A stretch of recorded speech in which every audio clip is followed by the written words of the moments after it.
أعوذ بالله من الشيطان الرجيم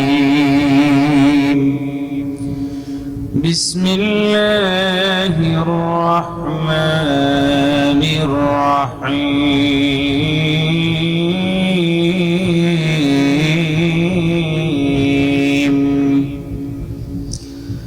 الذين يؤمنون بالغيب ويقيمون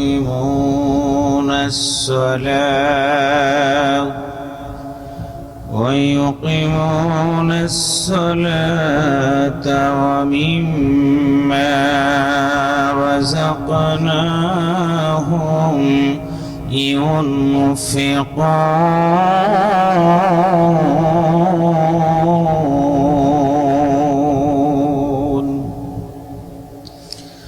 কুরআনুল কারীম সূরা আল বাকারা আয়াত নাম্বার 3।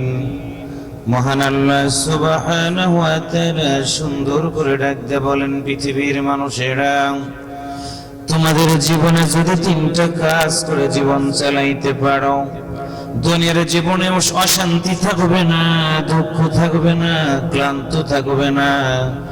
দুনিয়ার জীবন শেষ করার পরে তিনটা কাজ করে যদি আল্লাহর দরবারে ফিরে যেতে পারো, আমার আল্লাহ তাআলা ডাকতে বলেন, আমি তোমাদেরকে জান্নাত দিয়ে দিব। সুবহানাল্লাহ। আল্লাহ রাব্বুল আলামিন বলেন, এক নাম্বার কাজ হলো আল্লাযীনা ইউমিনুনা বিল গায়ব। এক নাম্বার কাজ হলো যারা অদৃশ্য বিষয়ের প্রতি ঈমান এনেছে, বিশ্বাস স্থাপন করেছে। আমরা কোনোদিন আল্লাহ তাআলাকে দেখি নাই, আল্লাহকে দেখতে কেমন জানি না। বাতাস দেখি আমরা অনুভব করি, বাতাস চর্মচক্ষে দেখতে পারি না। আল্লাহর ফেরেশতাগুলোকে আমরা চর্মচক্ষে দেখতে পারি না। কিয়ামতের ময়দানে আল্লাহ বিচার করা শুরু করে দিবে, বিশ্বাস করি শুধু আমরা। সম্মানিত দিনী ভাই সব, তার মানে হলো আল্লাহকে না দেখে বিশ্বাস স্থাপন করার নাম হলো ঈমান। আল্লাহর প্রতি ভরসা রাখা, আল্লাহর প্রতি ঈমান রাখা, আল্লাহ তাআলাকে না দেখে বিশ্বাস স্থাপন করা। এরকম বিশ্বাস স্থাপন যদি আমরা করতে পারি, আমার আল্লাহ ডাকতে বলেন, আল্লাযীনা ইউমিনুনা বিল গায়ব। বান্দারে শুনে রাখো, অদৃশ্যের প্রতি বিশ্বাস স্থাপন করে যদি তুমি মরে যেতে পারো, আমি আল্লাহ তোমার জান্নাতের মেহমান বানায় দিয়ে দিব। সম্মানিত দিনী ভাই সব, পৃথিবীতে যদি আমরা কোনো কাজ করতে চাই, সাক্ষী প্রমাণের দরকার হয়। মামলা করবেন, মামলা লিখতে হয়, আদালতে যাবেন, উকিল জজের সামনে হাজির হয়ে যেতে হয়, আসামি হাজির হয়ে যায়, বাদী হাজির হয়ে যায়। কাগজপত্র ছাড়া, সাক্ষ্য প্রমাণ ছাড়া দুনিয়ার বিচারকেরা কোনো বিচার কার্য করতে পারে না। তার মানে হলো প্রমাণ আছে বিচার হবে, প্রমাণ নাই বিচারের কোনো দরকার হয় না। কিন্তু আমার আল্লাহ তাআলা দেখতে বলেন, বান্দারে দুনিয়ার কোনো সাক্ষী আমি আল্লাহর দরবারে প্রয়োজন হবে না। কারণ হলো কিরামান কাতিবিন, ফেরেশতাদেরকে দিয়ে আমি আল্লাহ তোমার প্রতিটা কাজগুলোকে লিপিবদ্ধ করে রেখে দেই। দুই নম্বর হলো আমার আল্লাহ তাআলা বলেন, ওয়ায়ুকিমুনাস সালাত। দুই নম্বর কাজ হলো আমার আল্লাহ তাআলা বলেন, যারা নামাজ কায়েম করবে। এইখানে নামাজ পড়ার কথা আমার আল্লাহ তাআলা বলে নাই, বলেছেন নামাজ কায়েম করা। কেমনে নামাজ কায়েম করতে হবে? ব্যক্তি জীবনে সালাত আদায় করা লাগবে, পারিবারিক জীবনে সালাত আদায় করা লাগবে, সামাজিক জীবনে সালাত আদায় করা লাগবে। কারণটা হলো ব্যক্তি জীবনে সালাত আছে, পারিবারিক জীবনে সালাত নাই। পারিবারিক জীবনে সালাত আছে, সামাজিক জীবনে সালাত নাই। সামাজিক জীবনে সালাত আছে, রাষ্ট্রীয় জীবনে সালাত নাই। তার মানে হলো ব্যক্তি জীবন, পারিবারিক জীবন, রাজনৈতিক জীবন, এক কথা রান্নাঘর থেকে পার্লামেন্ট পর্যন্ত নামাজের বিধানটা চালু রাখার নামটাই হলো সালাত কায়েম করা। দুঃখজনক হলেও সত্য, আমরা নামাজের পড়া নামাজ পড়ার কথা বলি, নামাজ কায়েম করার কথা বলি না। আল্লাহর নবী সাল্লাল্লাহু আলাইহি ওয়াসাল্লাম সাহাবাদেরকে নিয়ে সালাত আদায় করেছেন, নামাজে দাঁড়িয়েছেন, তেলাওয়াত করেছেন, সাহাবীরাও ব্যক্তি জীবনে সালাত আদায় করেছে এবং সালাতের শিক্ষাটা গ্রহণ করে ব্যক্তি জীবনগুলো তারা পরিচালনা করেছে। আইন্নাস সালাতা তানহা আনিল ফাহশাই ওয়াল মুনকার, নিশ্চয় সালাত হলো সকল প্রকার অশ্লীল খারাপ কাজ থেকে মানুষগুলোকে দূরে রাখবে। আজকে সালাত আদায় করে ঘুষ খায়, সালাত আদায় করে জেনা করে, সালাত আদায় করে অন্যায় করে, সালাত আদায় করে ডাকাতি করে, সালাত আদায় করে রাহাজানি করে, সালাত আদায় করে মিথ্যা সাক্ষ্য দিয়া নিরপরাধ মানুষগুলোকে ফাঁসির কাস্টে ঝুলানোর ষড়যন্ত্র করে।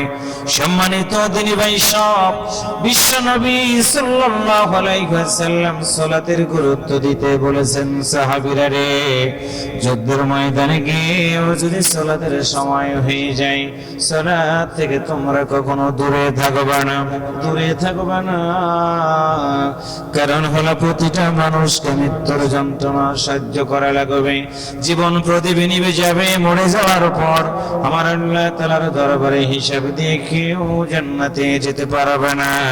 আল্লাহর দয়া ছাড়া, আল্লাহর অনুগ্রহ ছাড়া কেউ আল্লাহর জান্নাতে যেতে পারবে না। কিন্তু আমার আল্লাহ তাআলা যদি কখনো বান্দার হিসাব নেয়, তাহলে আমার আল্লাহ সুবহানাহু ওয়া তাআলা বান্দার কাছ থেকে সালাতের হিসাব গ্রহণ করবে। সম্মানিত দিনী ভাই সব, আল্লাহর নবীর একজন সাহাবী, অন্ধ সাহাবী, রাসূলের কাছে এসে বলল, ইয়া রাসূলুল্লাহ সাল্লাল্লাহু আলাইহি ওয়াসাল্লাম, আমি অন্ধ মানুষ, একা একা হেঁটে যেতে আমার বড় কষ্ট হয়, আপনি বলুন আমি কি মসজিদে গিয়ে জামাতের সহিত সালাত আদায় করব? আল্লাহ রাসূল বললেন, সাহাবী শুনে রাখো, আমি নবী তোমারে বলে দিয়ে দিলাম, সালাতের আজান যখন হয়ে যাবে, জামাতের সহিত তুমি সালাত আদায় করার জন্য প্রাণপণ চেষ্টা করবা। তার মানে হলো নামাজের দিকে কোনো গাফলতি করা যাবে না, জামাতের নামাজের দিকে কখনো দূরে থাকা যাবে না। সালাত কায়েমের ব্যাপারে দীপ্ত কণ্ঠ শপথ নিতে হবে।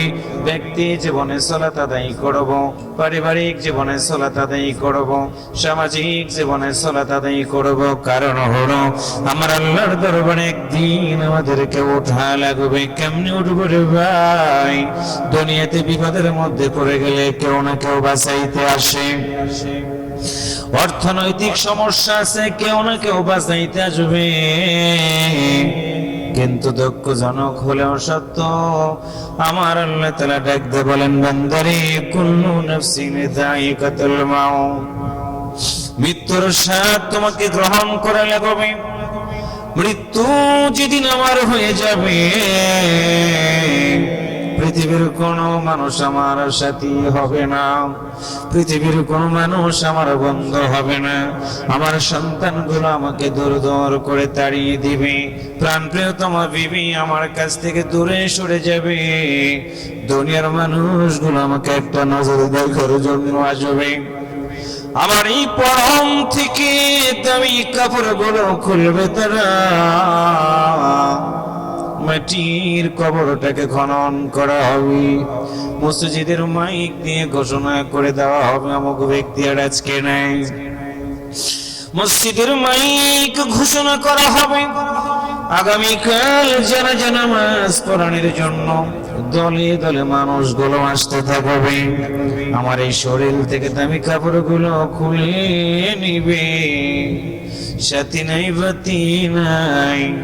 রাতে যদি আমার মৃত্যু হয়ে থাকে রে ভাই, ঘরের ভিতরে আমাকে একা একা কেউ রাখবে না, ঘর থেকে বের করে দিয়ে সারাটা রাত আমার মতো মানুষটাকে ঘরের বাহিরে রাখবে, পাশে বসে কেউ কাঁদবে, কেউ বা চিন্তা করবে, আমি আমার জন্য চিন্তা করে ব্যতীত হয়ে যাব।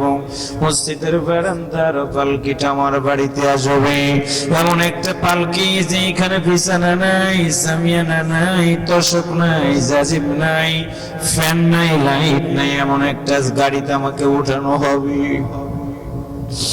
মসজিদের বারান্দার পালকিটা আমার বাড়িতে আসবে,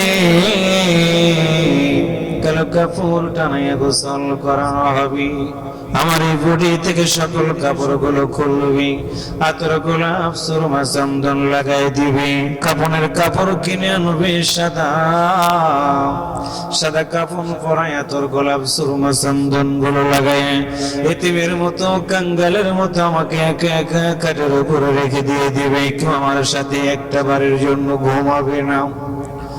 দুনিয়ার বন্ধু বন্ধুর ছাড়া ঘুমায় না, প্রাণ প্রিয়তমা বিবি বিবি স্বামীর ছাড়া ঘুমায় না, কিন্তু না রে বন্ধু না, কবরের দিকে আমাকে যখন নিয়ে যাওয়া শুরু করে দিবে, মানুষগুলো কবরের ভিতরে যেতে চাইবে না। কারণ হলো কবর এমন একটা ঘর যেখানে বাতি নাই, সাথী নাই।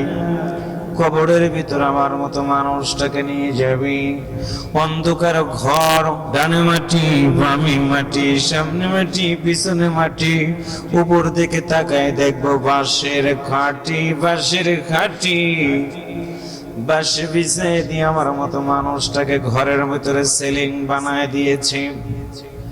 ঘর অন্ধকার হয়ে যাবে, আমি অক্সিজেন নিতে পারবো না, মানুষগুলো আমাকে রেখে দিয়ে চলে আসবে, 3 মুষ্টি মাটি কবরের ভিতর আমাকে দিয়ে দিয়ে চলে আসবে, একা একা কেমনে থাকবো একটা বার চিন্তা করতে আমি পারবো না। মানুষগুলো আমাকে দূর দূর করে তাড়িয়ে দিবে, আদর যত্ন করে 3 মুষ্টি মাটি আমার কবরের ভিতরে দিয়ে সবাই যখন কবর ছেড়ে দিয়ে চলে যাবে, পাগলের মতো হয়ে যাব আমি। মৃত্যু ব্যক্তি পাগলের মতো হয়ে গিয়ে বলবে, তোমরা একটু দাঁড়াবা না, একটু কি দাঁড়াবা না, তালকিন দিবে না, একটু যদি তালকিন দাও আমার আল্লাহ তাআলা আমার কবরে আযাব হয়তো বা মাফ করে দেবে। কোনো কথা আমি শুনবো না, আমার কথা পৃথিবীর মানুষও শুনবে না। মানুষগুলো আমাকে রেখে যখন চলে আসবে, মৃত ব্যক্তি বিনয় করে করে কেঁদে কেঁদে বলবে, একটু দাঁড়াও না, না কেউ ডাকি সারা দিবে না, নিষ্ঠুরের মতো কবরের ভিতর রেখে দিয়ে চলে আসবে। আল্লাহর পক্ষ থেকে ফেরেশতা এসে জিজ্ঞাসা করবে, বলো মান রব্বুকা, বলো তোমার রবকে। ওই রবের যদি গোলামি আমার জীবনে করতে পারি, রবের গোলামির মাধ্যমটা হলো অন্যতম সালাত, তার মানে হলো যতদিন বাঁচবো সালাত আমাকে আদায় করা লাগবে। 3 নম্বর হলো ওয়ামিম্মা রাযাকনাহুম ইউনফিকুন, আমার আল্লাহ তাআলা ডাকতে বলে, বান্দারে আমি আল্লাহ যে সম্পদ দিয়েছি সেখান থেকে একটি অংশ তোমরা কি আমার জন্য দান করবা না? কত মানুষ যাত্রাতে টাকা দেয়, কত মানুষ জুয়াতে টাকা দেয়, কত মানুষ মদের আড্ডায় টাকা দেয়, কিন্তু আল্লাহ সুবহানাহু ওয়া তাআলা আয়াতের ভিতরে দিয়ে ডাকতে বলেন, বান্দারে আমি আল্লাহ যে সম্পদ তোমারে দিয়েছি সেখান থেকে একটা অংশ যদি আমি আল্লাহরে দাও, আমি আল্লাহ তোমার অতীত জীবনের গুনাহ খাতাগুলোকে মাফ করে দিয়ে জান্নাতুল ফিরদাউসের মেহমান বানিয়ে দিয়ে দিব। সম্মানিত দিনী ভাই সব, আজকে সূরা আল বাকারার গুরুত্বপূর্ণ একটা আয়াত 3 নম্বর আয়াত থেকে তেলাওয়াত করেছি। সিদ্ধান্ত নিতে হবে যতদিনে বাঁচবো আল্লাযীনা ইউমিনুনা বিল গায়ব, যতদিন বাঁচবো আল্লাহ তাআলাকে দেখে নেই অদৃশ্যের প্রতি আমাদের ঈমান আনয়ন করা লাগবে। 2 নম্বর হলো ওয়াইকিমুনাস সালাত, যতদিন বাঁচবো সালাত কায়েম করা লাগবে।